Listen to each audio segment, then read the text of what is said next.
अस्सलामुअलैकुम वरहमतुल्लाहि वबरकातुहू। अऊज़ु बिल्लाहि मिनश्शैतानिर्रजीम। बिस्मिल्लाहिर्रहमानिर्रहीम। रब्बि इश्रह ली सदरी वयस्सिर ली अमरी वहलुल उक़दतम मिन लिसानी यफ़क़हू क़ौली। ऐ अल्लाह ताला तो मेरा सीना खोल दे, मेरे लिए मेरा काम आसान कर दे, मेरे ज़ुबान की गिरह खोल दे ताकि लोग मेरी बात समझ पाएँ। अल्लाहुम्मा सल्लि अला मुहम्मद व अला आलि मोहम्मद। इस्लामी तारीख़ में आज हज़रत मुआज़ बिन जबल रज़ी अल्लाह अन्हु का ज़िक्र है। हज़रत मुआज़ बिन जबल रज़ी अल्लाह अन्हु ने जवानी में हज़रत मुसअब बिन उमैर रज़ी अल्लाह अन्हु के हाथ पर इस्लाम को कबूल किया। जब हुज़ूर सल्लल्लाहु अलैहि वसल्लम मदीना मुनव्वरा पहुँचे तो वो आप सल्लल्लाहु अलैहि वसल्लम की खिदमत में रहने लगे। आप इन 6 खुशनसीब सहाबा में से थे जिन्होंने हुज़ूर सल्लल्लाहु अलैहि वसल्लम के ज़माने में पूरा कुरान जमा कर लिया था। इनकी इल्मी सलाहियत की वजह से हुज़ूर सल्लल्लाहु अलैहि वसल्लम ने फ़तह मक्का के बाद दीन सिखाने के लिए इनको मुअल्लिम मुकर्रर किया। इस तरह जब अहले यमन ईमान में दाखिल हुए तो इनकी तालीम व तरबियत के लिए इन्हीं को रवाना फरमाया। हुज़ूर सल्लल्लाहु अलैहि वसल्लम ने एक मरतबा फरमाया, मुआज़ बिन जबल हलाल व हराम को ज़्यादा जानने वाले हैं। हज़रत मुआज़ को हज़रत उमर रज़ी अल्लाह अन्हु ने अपने दौर खिलाफत में लोगों को दीन सिखाने के लिए शाम रवाना किया। जब मौत का वक्त करीब हुआ तो आप क़िबला रुख हो गए, फिर आसमान की तरफ देखा और फरमाया, ऐ अल्लाह तुझे मालूम है कि मैं दरख्त लगाने और नहरें खोदने के लिए दुनिया में लंबी उम्र नहीं चाहता था, बल्कि रोज़े की हालत में प्यास की सख्ती बर्दाश्त करने, मुसीबत झेलने और उलमा के साथ हल्का ज़िक्र में मुज़ाकरा करने के लिए चाहता था। ऐ अल्लाह मुझे कबूल फरमा। इसके बाद 38 साल की उम्र में 18 हिजरी में इंतकाल हुआ। अल्लाह की कुदरत। मैग्नेट यानी चुंबक। अल्लाह ताला ने ज़मीन के अंदर किस्म किस्म की धात रखी हैं। इसमें से एक धात चुंबक है जो लोहे की एक किस्म है। ये लोहे को अपनी तरफ खींचता है और लोहे से चिपक जाता है और लोहे के अलावा दूसरी किसी चीज़ से नहीं चिपकता। अगर इसके सामने लकड़ी पत्थर वगैरह रखे जाएं तो इससे नहीं चिपकता। ज़रा गौर कीजिए कि ज़मीन से निकली हुई मामूली सी धात में ऐसी ताकत किसने रखी है। यकीनन ये अल्लाह की कुदरत है, जिस चीज़ में जैसा चाहता है वैसी खासियत रखता है। एक फ़र्ज़ के बारे में, जानवरों पर ज़कात। रसूलुल्लाह सल्लल्लाहु अलैहि वसल्लम ने फरमाया, जिसके पास ऊँट, गाय या बकरा हो और वो इसका हक़ अदा ना करता हो तो क़यामत के दिन इन जानवरों में से सबसे बड़े और मोटे को लाया जाएगा, जो अपनी खुरों से इसको रौंदेगा और सींग मारेगा। जब जब भी आखिरी जानवर गुजर जाएगा तो पहले जानवर को लाया जाएगा। ये सिलसिला इस वक्त तक चलता रहेगा जब तक कि लोगों का हिसाब न हो जाए। बुखारी 1460। जिस तरह सोने चांदी और दूसरी चीज़ों में ज़कात फ़र्ज़ है, इसी तरह जानवरों में भी ज़कात फ़र्ज़ है, जबकि निसाब के बक़दर हो। एक सुन्नत के बारे में, खुशी के वक्त सिजदा शुक्र अदा करना। रसूलुल्लाह सल्लल्लाहु अलैहि वसल्लम को जब खुशी का मौका आता या कोई खुशखबरी सुनाई जाती तो आप सल्लल्लाहु अलैहि वसल्लम सिजदा शुक्र बजा लाते। अबू दाऊद 2774। एक अहम अमल की फजीलत। जानवर पर रहम करने का सवाब। रसूलुल्लाह सल्लल्लाहु अलैहि वसल्लम की बारगाह में सहाबा कराम रज़ी अल्लाह अन्हुम अजमईन ने अर्ज़ किया, या रसूलुल्लाह, क्या जानवरों पर रहम करने में भी हमारे लिए सवाब है?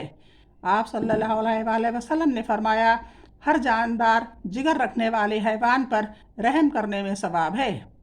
बुखारी 6009। एक गुनाह के बारे में, हज ना करने पर वईद। रसूलुल्लाह सल्लल्लाहु अलैहि वसल्लम ने फरमाया, जिसके पास सवारी और खाने पीने का इंतज़ाम हो, जिससे वो बआसानी बैतुल्लाह शरीफ जा सकता हो हज करने, फिर भी हज ना करे तो कोई फ़र्क नहीं है कि वो यहूदी होकर या नसरानी होकर मरे। तिरंदी 812।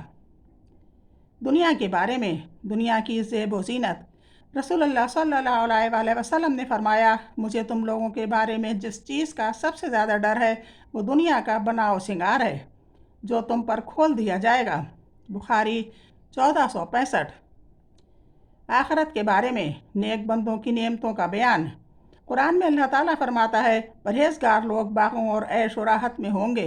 इनको जो चीज़ें ऐश व आराम की इनके रब ने अता की होंगी, اس کو کھا رہے ہوں گے اور ان کا رب ان کو دوزخ کے عذاب سے محفوظ رکھے گا، اور کہا جائے گا تم خوب مزے کے ساتھ کھاؤ پیو، جو تمہارے نیک اعمال کے بدلے میں ہے جو تم دنیا میں کیا کرتے تھے۔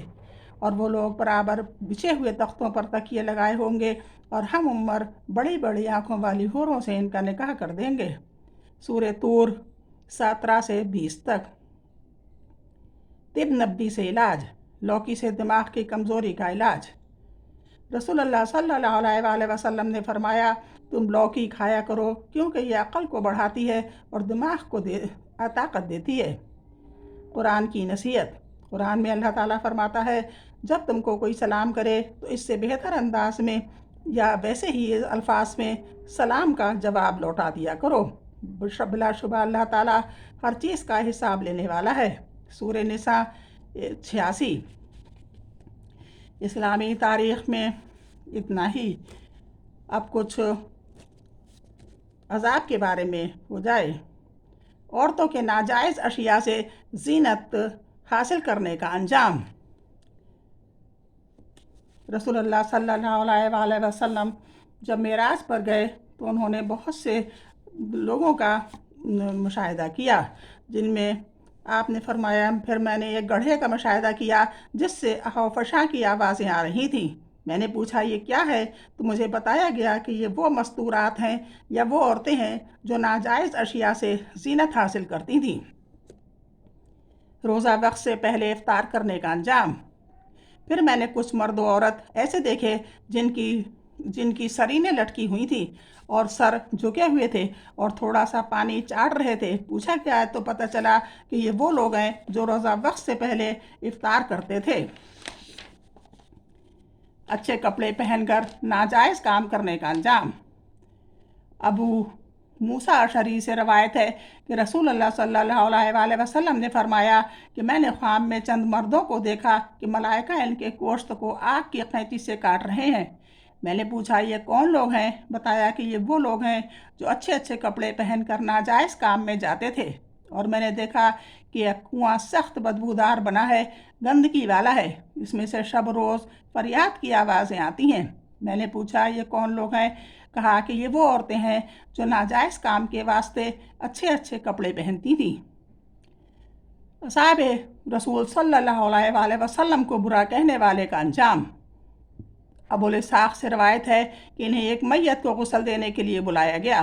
جب انہوں نے اس کا کپڑا نکالا تو دیکھا کہ اس کی گردن میں ایک سانپ لپٹا ہے۔ انہیں تعجب ہوا۔ لوگوں نے بیان کیا کہ یہ شخص اصحاب رسول اللہ صلی اللہ علیہ وآلہ وسلم کو برا بھلا کہتا تھا۔ اللہ حافظ، السلام علیکم۔ آج بس اتنا ہی، انشاءاللہ کل پھر ملاقات ہوگی۔